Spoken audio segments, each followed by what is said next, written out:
At 34 years old, Mutaru Mukhtar is perhaps the youngest person to receive the African of the Year award.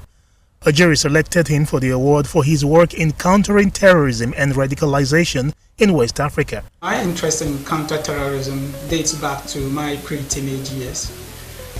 After the 1994 Nanumba-Kunkumba War, the only major war in post-colonial Ghana that claimed nearly 1,000 lives, my family and myself were victims of this conflict situation. Some family members, lost their lives in this war, and we were all evacuated, moved to the major city in the area, Tamale. And so there was a pervasive presence of non-governmental organizations working on peace building, peace initiatives. So I got influenced by these circumstances, and I saw working in security as a legitimate area of career engagement.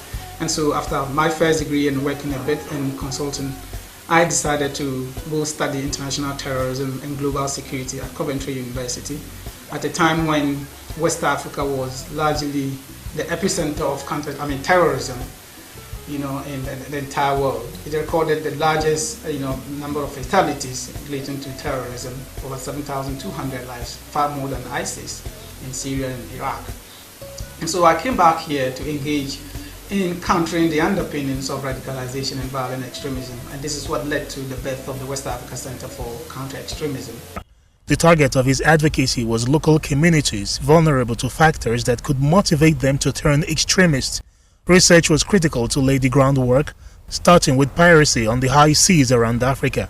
One of the major things we've done when we came in first was to conduct research relating to maritime piracy. At the time, the Gulf of Guinea was a big center, sustained area for pirates.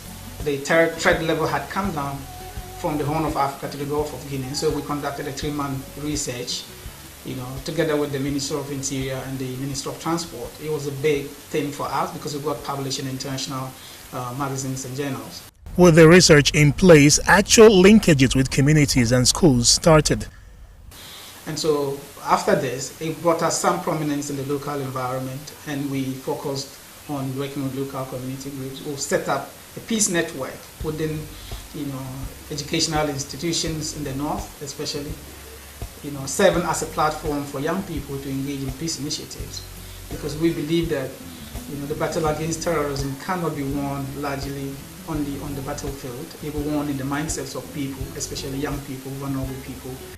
In the 3-year existence of the center, it has managed to strike a blow against radicalization and the terror group ISIS. The biggest fulfillment in working in this area in the last 3 years came when our counter-radicalization program in the local community helped us to dissuade a lot of vulnerable people from engaging in violent extremist conduct and engaging in terrorism.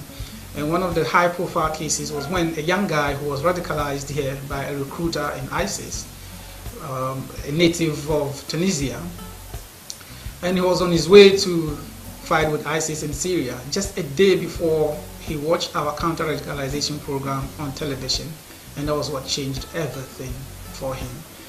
There's nothing that can be more fulfilling than knowing that you have worked or helped save someone's life, and this was the biggest sense of accomplishment we felt in the last 3 years. That major score has brought the center to recognition beyond Ghana. Now the center is expanding its reach beyond Accra, Ghana, and across the West African region, putting forums in schools looking into everything from vigilantes and security to unemployment and chieftaincy disputes. The challenges of terrorism and the potential to counter it have culminated in the African of the Year award. We are truly excited about this award, and we are very, very grateful to Daily Trust, the UBA, and the committee of eminent members who helped choose the African of the Year 2017. We are very, very honored, and there's a huge validation, a huge motivation for us, and we're looking to do far more than we've ever done in West Africa in terms of countering the underpinnings of radicalization and violent extremism.